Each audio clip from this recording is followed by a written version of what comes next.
Hi, this is Sheila with Conscious Conversation Central.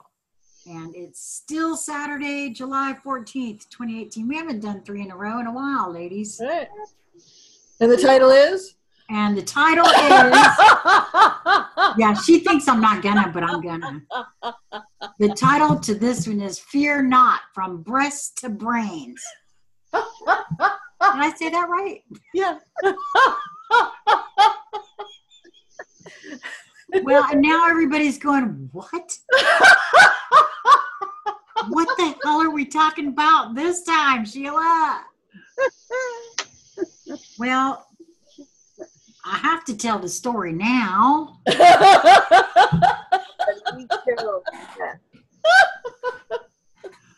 Well, and you know what? Maybe it needed to be told for everyone, because somebody else might be experiencing this and thinking, oh no, something's wrong. But I know for myself anyway, it's not. And this is in no way, shape, or form to say that if you have an experience, you shouldn't do something about it in some way that suits you. For me, I have had something that's been going on for about 2 years now, off and on. And I have had a noticing about it, and I had another noticing about it this evening. And what that is that periodically I would have, pain is not the right word, as I was sharing with you ladies earlier, an odd sensation, a bit disturbing, but not altogether painful, in my left breast, specifically around the nipple area. And I shared this with Lisa and a few other ladies, you know, back when it first happened for me 2 years ago. And as a matter of fact, the first time I shared it with you guys, I think I was saying that it seemed like my whole left side of my body was doing weird things back then too. You know, I was just having all kinds of weird sensations. So when we were recording earlier and I was having the experience with the heart expansion, which is, you know, we refer to as moving trucks or whatever, because there's a bit of pain there, but it's not, again, it's not pain that, you know, makes someone concerned they're having a heart attack or anything like that, because it's not that. The reason we refer to moving trucks is because they're bringing in all the accoutrements to expand the heart area room and bring all sorts of bigger stuff in there. So. Right. It's like rearranging the walls so that, because the heart is getting larger. Right. Is kind of what it feels like for me. And this last one was a semi that came. Yes, it was a bit of semi. And I had a noticing that I didn't share while we were talking earlier, but it has, I don't know, kept coming in my mind for a specific reason. And I had a thought as I was like, wait a minute. Okay, it's always the left breast. I've never had this experience in the right. And so I asked BZ and Lisa when we got back in the room here to begin this. I'm starting to get really dizzy. To begin this conversation, the thought came in about how certain goddesses are depicted in art, both in hieroglyphics and statues and artwork, to have one breast exposed. And I had a questioning in my mind. I wonder if that's, you know, I don't know, a metaphor or indicative of anything, you know, I don't know. It was just one of those curiosity type things. And so I was sharing with BZ, because Lisa knew this information, but BZ didn't. And I was asking BZ if she knew anything, because all of a sudden I was going, while we were on a little break, looking online for why is only one breast exposed? And I couldn't find anything in that short period of time that we had. But so BZ was sharing that, and in regards to the fact that, well, I'm going to ask you to talk about that. Say what I said again. because I can't. You always bloody with through that. Yeah, no, I can't right now. It was good when I said it. I remember that part. Okay, well, you mentioned that, you know, the left, and I'm aware that the left side of the body is controlled by the right side of the brain. And when you started talking about that and that how our brains are reacclimating to The corpus callosum is reholing. That's part of the holing that's happening. Right. And it came into my awareness at that point. Well, yeah, I have been having these little like plings on this side of my head all evening. Now the moving trucks have moved out. The chest pain isn't here anymore, and consequently the pressure or whatever, that odd sensation I have felt, is not there either. And yet the little plinging and whatnot is still sort of periodically going on the left side. And now all of a sudden, I don't know if it has on the right side. Well, no, I'm actually having down the middle. Cool. Having some pain right here. Yeah. So cool, it's working. That's good. Well, was there any doubt? No, not from my side. Well, I was going to say none from mine either. But so it's actually perfect the way the title that we're choosing. On a lot of different levels, because first of all, I'm not in fear of anything as far as these different pains are concerned, and I have checked in with myself on whether or not this is something to be concerned about, and and I'm getting a no. So there's that part too, but my brain, and we all know my brain's a bit weird, but in trying to make sense of it, I guess that's where my questioning was starting. I don't know. It's just kind of weird, but that kind of fits in with what you wanted to talk about. I felt like, don't you? Yeah. Yeah, I had the fear not, and you had the breasts and the brains. Well, I don't know. I get, But we'll put them all together. It works because, the fear not should go from breast to brain and head to toe, and G and haw, and the whole shebang. Well, yeah, because there's a lot trying to,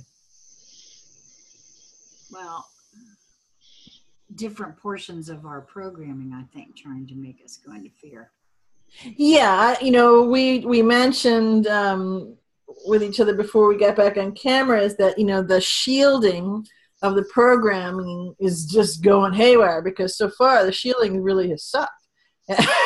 It's just not working. And the programming's breaking down and the shielding's breaking down, and so it's almost like it's short circuiting. And I had mentioned a lot of people, even those who would consider themselves awake and aware and understanding maybe not everything in death, but a lot of different things, have been mentioning, that they're, the world's really gone kind of crazy out there, and they're a little freaked out by it, this fear. And so someone will mention something and they go, they notice that there's more of a predilection than they'd like, or perhaps it was there before, that hadn't been there for a while. Maybe it was there before and left, and kind of like you had mentioned, Sheila, in the other conversation, that that voice came back in. And then there are also some who, whether they do it as a device, and they do it intentionally, as a distraction or a distortion to amp up distortions again for people, or just purely unintentionally, and that's something that arises, but in their creation, so in something that they've written or video or photographs, whatever it is, a story, that they're giving information about or that they're connecting with people on, is fear driven, whether it's around, what these different, let's say the different eclipses that we're having right now. We're in that window through just beyond the Lion's Gate, the max in the Lion's Gate, August 8th, or lots of different things. So I've noticed that recently, and there seems to be a flurry of, or a flurry of kind of danger and fear around stuff that's happening, whether it's civil war or in this country because of the draining of the swamp and all sorts of stuff. And I was nudged. It's really important to play with that. Us as having a conversation with everybody who's here and playing, in addition to the three of us, and then also within ourselves as we go through this, because there are, monumental is a piddly small word to describe the shifts and changes that are happening. I mean, it's like saying a speck on a piece of lint that's under a 100 million magnification setting.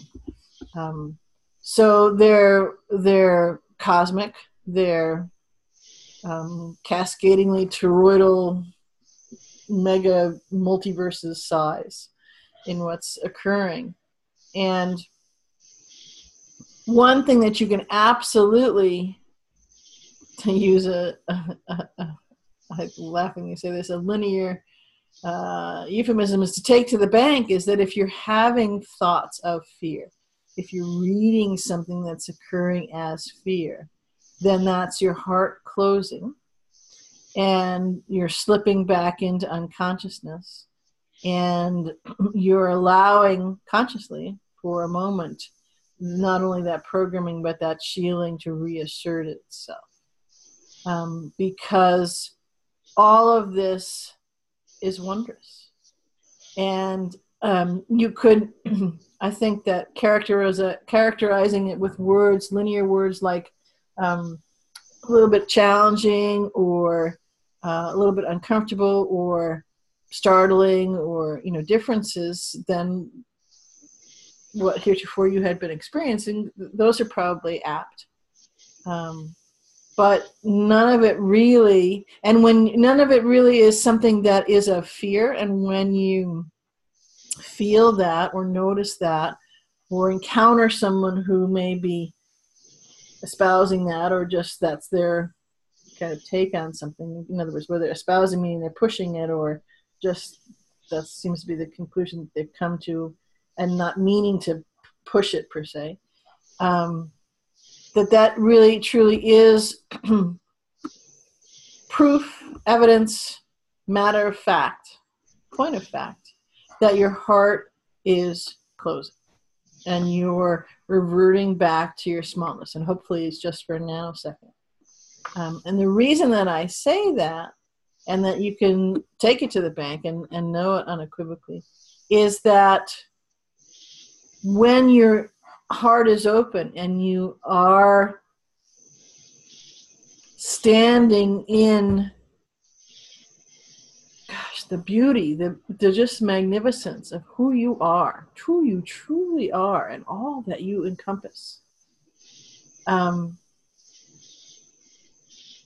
doesn't exist. It just simply is not a part of the scope of who you are, what you can recognize. It's a place that you played in. It's a place on your trajectory away from source that you delved into wholeheartedly with great enthusiasm, diving and plunging and jumping and leaping, as far and wide and gloriously with absolute wild abandon to go do this, to see what it was like to experience it. And now we're coming back and we're remembering, and there may be, a little shearing force, and maybe a little chatter as we turn and come back into more and more and more of the fullness of who we are. So it's as illusory and false and the exact anathema of who we are as one might say that this stapler is solid and real and hard, and its structure is perfectly solid. Like if I took this under a microscope and looked at it, that all of the molecules and medical particles that were in it, were all solidly adhered with no space in between. And nothing could be further from the truth with this stapler right here. Yeah, there's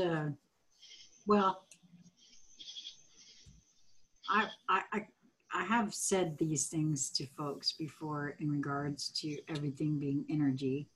And, you get the blank, thing. Well, but the truth of the matter is that is something that I think I recall that we were taught in school. Yeah. When you go down to the smallest molecular level, everything is moving. We were taught that, weren't we? Or did I just falsely remember that? No, we were taught that. Okay, well, but everybody forgets. And we didn't even do it with very high-powered microscopes either. No, schools couldn't afford them. Right. So I'm just saying that I think that's something that. That's the.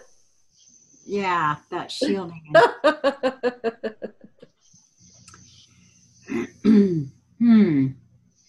Well, I wanted, when you were speaking before in regards to fear, and because there are some who view fear as being afraid of something and just kind of let it go at that, but fear actually, for me anyway, is much more than just being afraid of something. And so I feel like that counts as the fear that keeps you out of your heart, or keeps you, and I know there are probably folks that would argue this point, but there are lots of things that folks do and they think they're doing it for one reason or another, but it's actually fear. Like, yep. Being mean to somebody, or, whatever. I mean, there's just lots and lots and lots of examples that, oh, okay, so yeah, this one comes to mind because I have experienced that myself. And that is, you're in a relationship that is in a physically abusive relationship. And someone might say, well, that person's not afraid of anything. They'll smack anybody around. Not so. There's fear there, or they wouldn't be using that as a method of coping. So I'm using this as a point to say that it's not just what you're talking about is not just being afraid of the monster or the boogeyman around the corner or something else. It's I've heard it described that there are only two things, fear and love. Mm-hmm. And so I just wanted to be, put that out there for those who might be, well, I'm not afraid of anything. Well, okay, so let's play with that for a minute. This person who is not afraid of anything. So, and maybe you can play for a moment in their stead. Sure. Either of you or both of you. So if I asked you, okay, do you have a dream that, something that you want to create, something you want to do? Sure. Okay. And what would you say is the the number one reality that's keeping you from experiencing that right now. Okay. So that's an example of fear right there. Yes. That's fear. No, I know. I'm aware. Right. But I want, because that's a really simple. Oh, yeah, gotcha. Very simple, very, very clear, and fairly common thing that people run up against. Yeah. And now, boy, the chatter in the room is what? Big. But it is.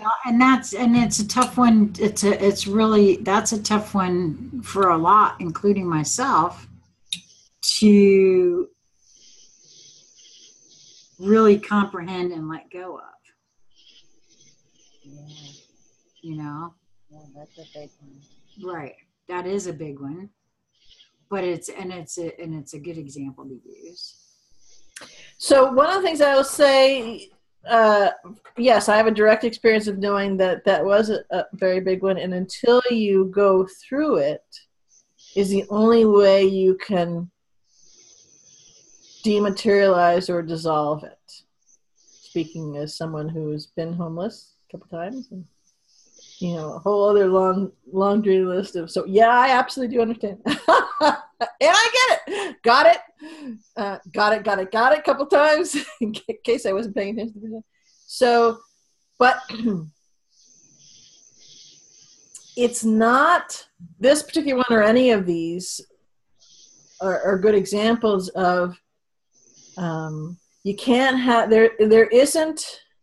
there's no external to me or any other yous out there for a recipe on how to do that, because it is unique as each one. It has to do with our own beingness as a kick-ass creator being, and our own trajectory and our soul's path and all those kinds of things. And no, I didn't just try to, gloss it over and make it woo-woo and not say anything, because it's actually true. Just like, people are of different heights and different experiences and different skills, from a linear standpoint, though all those things go into it. And a couple things that I would say are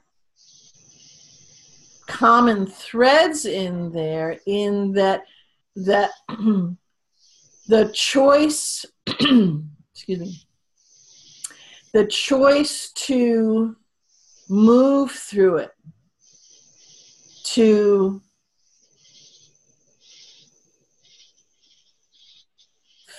feel my way through it, to understand, to get it right, to use, and a lot of those terms are very linear and subjective and actually judgmental terms that I just used, but it's one of the ways that you go through it, because you finally say, God damn it, I'm gonna figure this out. I don't know, but it has to come from that passion. It has to come from, one might say, that breaking point. It has to come from diving deep within, in that interdimensional travel. And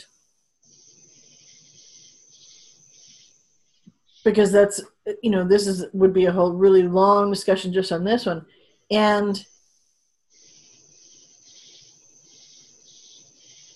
when you do that, whatever that path, whatever that journey, however that looks for each of the yous, it's like this light bulb moment. And sometimes it could have been a 50-year long to turn the light bulb on, but but it's this light bulb moment that, wow, yeah, it's just so, it's clear as a bell, it's poignant and absolutely unmistakable, and no one could have told me how to do it. I had to do it for myself. So those are the common threads within that. And at the same time, I would also say that fear is absolutely one of those things. And it's not, oftentimes when we think of fear of, the boogeyman out there. And I can tell you that we got a big ass boogeyman right here, and we don't need to be looking out there for the other ones because this one's pretty big all by itself. And it's fear because, as you said, Sheila, there's love and there's fear. Well, it's the polarity, right? This is where we are. We're in duality. We're in that polarity. And we remember the love. We remember the all-encompassing frequency of love. And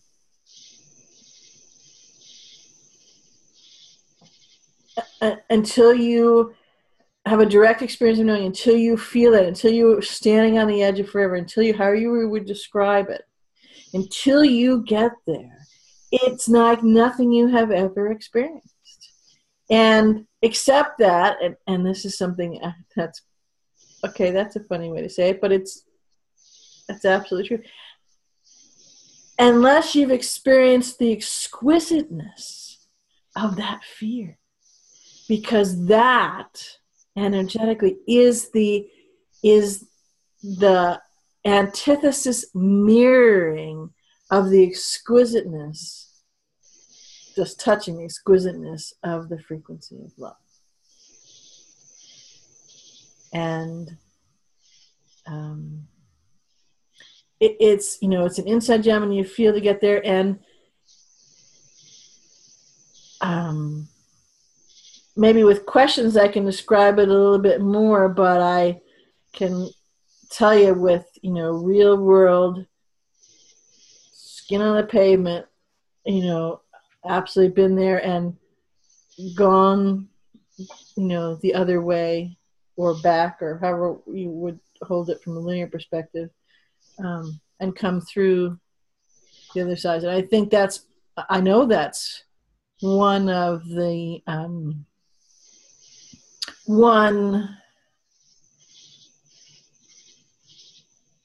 one aspect to the journey that we're all on. But the fear, so that's just one. The fear comes in lots of different ways. Another big one, another kind of like, Sheila and I were talking a while back about, there's the pedophilia, there's the satanic, there's the deep state, there's the corruption, there's the fraud, there's all sorts of things. And I said, but that's not the headline. That's not the big thing. That's not the thing that, it will be revealed. That's not the absolute data. The absolute data is that we're kick-ass creative beings. That's it. That's the headline. And so this dealing with the fear, moving through it in various, and it's different for different people, because someone's fear of money or this and the other thing is so acute and so keen. That keen edge is so sweet and so visceral and so poignant to every fiber of our being, but that could be not for someone else, and for someone else it's something different. And that's, again, that whole thing. And to say, well, you don't understand, mine was abuse or mine was this. But since we are all different, whatever it is for each, it's just as keen. It's got that same component to it. It doesn't matter what the metaphor of that fear or path to experience to the nth of what that was. Because it's our own unique, we're unique, and it's our thing, whatever that is or was. And so on the same token, that's not the, that the real headline is kicker creator beingness. The real fear is not that we're small, that we're who we really are, that we're galaxies wide, that we are love. And my sense is the reason that that's one of the biggest fears is because it's that, from a linear perspective, it's that juxtaposition, that continual push and pull of the incessant programming and the shield, the fail-safe shield of that programming, you know, kind of bombarding the core of who we are. And so that's where the amplification of that fear comes. And we mask it as, you know, pointing at different things. I've never heard it described that way before, BZ. That's really good. Yeah. I mean, it was very helpful for me to hear it described that way. Wow. I wanted to offer too that I have always said, I think that yes, it is individual. Each one of us are going to find our own way, obviously. For me personally, just being open to asking myself questions when something does come up, and then, you know, really not just checking myself, but because sometimes it's actually a process of questions, you know, because I'll get little answers or whatever, you know. As I've said before, I'm very fortunate to have Lisa at hand here, and actually Lisa's father too at times. Well, everyone that I've interacted with, the two of you together, Lisa and her family, just different things. I've been very fortunate in that, and I want to be clear about this too. It's difficult to do this kind of work out loud with folks that aren't doing the same work, because it's not understood, and it activates their shielding and their programming. And so it's just, for me anyway, it seemed to be very helpful that I've had Lisa and you, because I'm the kind of person that, well, no surprise to anybody here, that I like to get everything out verbally and talk it, and, you know, all that kind of stuff.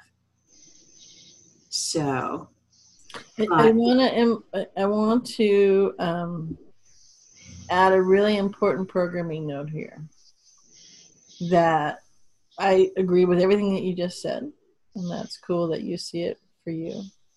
But you can do it without the BZ's, Lisa's, you know, the other beings, either virtually or in the same living room or whatever. It absolutely can be done. No, I'm sure you. I just want to, because some people say, "Oh, well, I need that." Well, it's great if you can find it, but don't use it as a way to thwart yourself. And also, the energies right now are much, much easier, but they're, you know, with the occasion here and there, and steps that I kind of manufactured or put into place, there wasn't that. So there is no better than, greater than, worse than. It's just, every path is different, and realize that that's not a hurdle to put up and say, I can't do it because I don't have X, Y, and Z, because that's a fear thing. That's a good example. That's a fear thing. Yeah, a fear and or choice, which is okay too, I imagine, right? Mm-hmm. I mean, well, it's not I imagine, it is. I mean, but anybody that's actually looking at that and saying that to themselves has already kind of made that choice, right? I mean,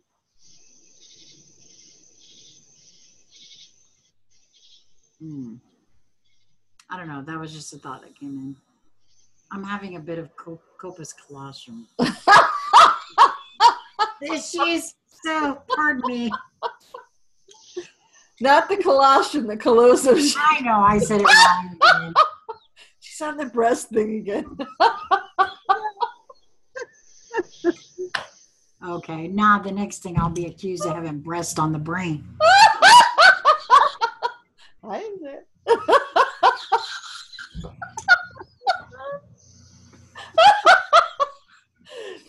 Okay, I going to mention something, you know, really fun and frivolous, and that was in these heightened energies. If you look at something, let's just take, you know, maybe a video or a headline or something on C-SPAN or whatever, and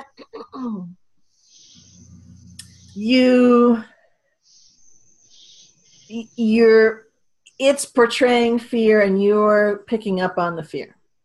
Right. And then you're playing with the fear, and then you're diving in and you're making that your reality. Where we are now, because you haven't jumped off the planet, so where we are now in the energies and the expanding consciousness, that the amplification and the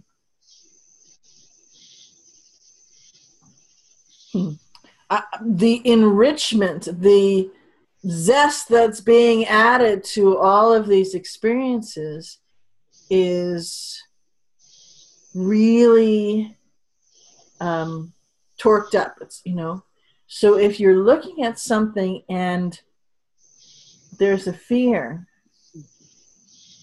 notice that as quickly as you can and choose the path that you feel nudged to choose. And it may be the path of diving into the fear, because that's ultimately for the good of, you know, that and something better will get you where your soul wants you to go anyways. You may think this was a really bad idea and you don't want anything part of it. Because when you dive in there, it will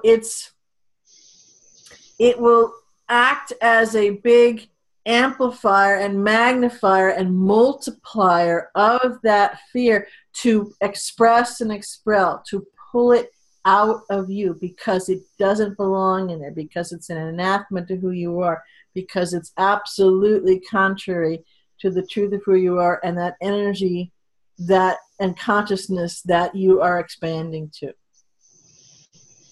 So it's a really good choice point. It's a really right. We're in this kind of, well, there's many of them, and just wait and there'll be another one. But in this, in this treble, so the threesome, the trinity of the eclipses, this is a really good window to be paying attention and noticing that. Because of that amplification and because of that amplitude, the kicking it up a notch and another notch, and bam, you're gonna, you know, when it's around fear, you'll get more stuff to be afraid of until it's expressed and expelled out of you, until you go, okay, uncle, I don't, you know. So one is to surrender, to let go and let God, is the saying, and those kinds of things. To say, I got nothing. It's not working for me. I don't need, or I don't have anything left. I'm all run out of my fear. Just like, you know, I've cried myself out. I've feared myself out. And hey, I realized that was just an illusion. And having gone down that journey a couple different times, it you know, it can be very exhilarating and it works. But right now, because of the energies, if you choose, you can steer yourself. You may still experience some fear, you may still experience some amplification and magnification of all that, but if you're choosing in a conscious way, it'll be very greatly lessened and very quickly express and expel, so that the integration can happen, so that the next jump in consciousness and the next and the next and the next can come out. You know, as fast as you make it to the second part of the, you know, triple, because hey, you know, we're in the first day of the triple, first of the three of the trinity there. Yeah. So, you know, or when you come out the other end. And just to finish that thought up, no, the energies are not going to go down and recede. No, the level of consciousness is not going to go down and recede. No, there's not going to be a resting down and recede. Right? You're infinite beings. So that's how we roll. Yeah, I just heard a whole bunch of people go, oh my God. Yeah. Because I mean, you know, the energetics have really amped up quite a bit, and you ain't seen nothing yet. Yeah, I know. I got that. I get that feeling.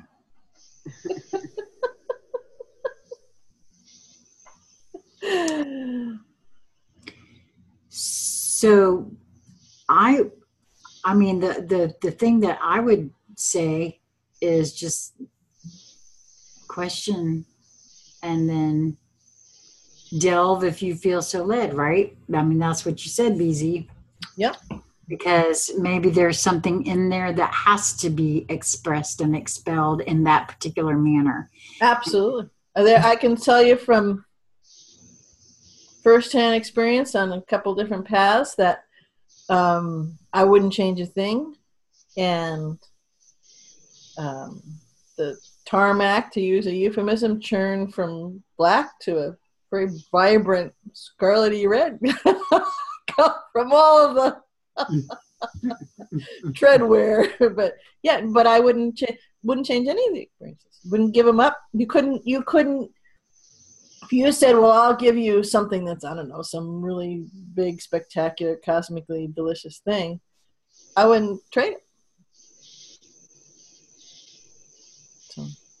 Yeah, I know. Well, I feel the same way about my own experiences because they all led up to who I am. So, and you know, not everybody likes me, but that's okay because I kind of like me. So, you know, I'm good with that. Yeah, you have to live with you. So that's right. You can live with. That's right. And I think everyone. I mean, I think that's the best thing anyone can do is get just what you just said there, Lisa. I'm the only one I have to live with for the rest of my life. Thank you very much. And so, you know, I'm going to do what I feel is right for me. Yeah. Sometimes even when I do something that may not appear to be right for me, it apparently is. I didn't always get that. Yeah, your soul's cheering. Yeah. Yeah, that's what I'm saying. Yep. Mm-hmm. It may not look like it's right for, you know, anybody down the street or whatever, because maybe it's not right for them, but that's okay, you know. The only thing I would change on that last little line of thinking, or that I would characterize in a different way, is, you know, I'm the only one who has to live with me.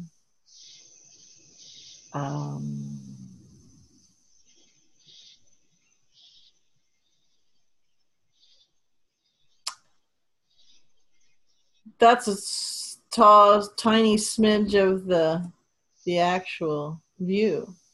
You know, each being is just gorgeous, just beautiful, just magnificent, just, of course, just is a stupid word, but you know, there's no if, ands, or buts. That's the just is the way I would describe and define the just. There's no if, ands, or buts about it. And of course, the cosmic irony in what you said, I'm the only one who has to live with me. Well, your soul's with you. And you're in this, you know, together, and you're quantum and multidimensional, so there's a whole lot of you. Well, yes, I get that. Well, they're not going anywhere. No, they're all coming in. They're all right here. Party at Sheila's. That's right. They're not going anywhere because I've not jumped off the planet yet. But there's, you know, I think maybe that's one of the biggest unrecognized, unacknowledged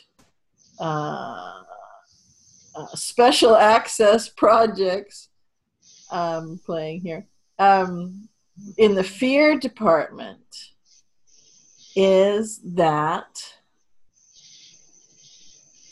each being is sublimely delicious in all of your scope and breadth and depth and uniqueness and glory and experiences, the colors that you have, the intricate effervescence in the unique frequency signature that you carry, the way that you translate that into a embodied physical form, and now shifting that, growing that, expanding that, birthing that into through the Stargate ascension, which is what you're all going through, we're all going through, of embodiment, is absolutely wondrous to behold for you and all the other beings in all of all to encounter and behold.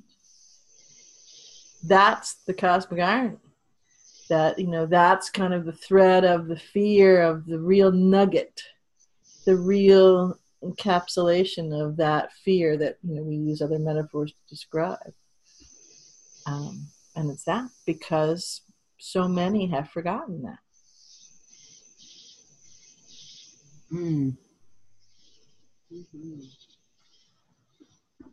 And when you encounter it for the very first time, or the very first couple hundred times, or on some couple of thousand times, it's shock and awe. It's really, you know, wow. And the shock part is the breaking down of, the dismantling of, the frying of and the short circuiting of that shielding mechanism and the programming as you completely obliterate it all. You know, teenage scientific experiments, melted plastic and oozy, the whole thing. That's it. And you realize, wow, oh my God, that's me. That's cool. That's the truth of who I am, and that being, and that being, and that being, and all. Regardless of the roles played. Regardless of the path traveled. Regardless of the choices made. Yeah. Wow.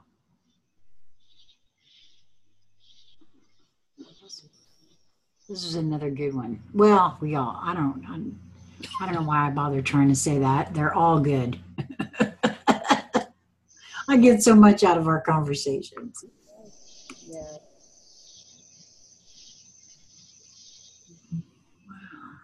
You look like you're in this great easy chair, Lisa, out on the campsite. I love it.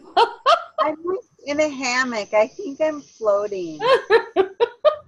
You have this sublimely delicious look on your face. Everything feels really good right about now. No fears over here. Wow. Well, do either one of you have anything to add to what we've already discussed in regards to this? Cool. Okay. Well, all the usual stuff in all the usual places. I just want to say one final thing at the end. That I would never, ever, ever tell anyone to ignore a serious medical thing. But I'm going to say that because in this particular case, again, kind of, because I said that once before, because it seemed important to say. And but for me personally, I mean, and all those pains are all gone for me right now. So, including the ones over here, I have a little bit of pressure on this side at the moment, but so. Your heart, your soul will tell you if you need to get your ass off the chair and go get some help. Your brain will be kibitzing about all sorts of stuff, and so just that's a good, if nothing else, that's a good reason to learn and tune in and notice, who's the one that's telling you that. Yeah. Won't ever lead you astray. True. Awesome. Okay, well, thank you, ladies, once again. And see you next time.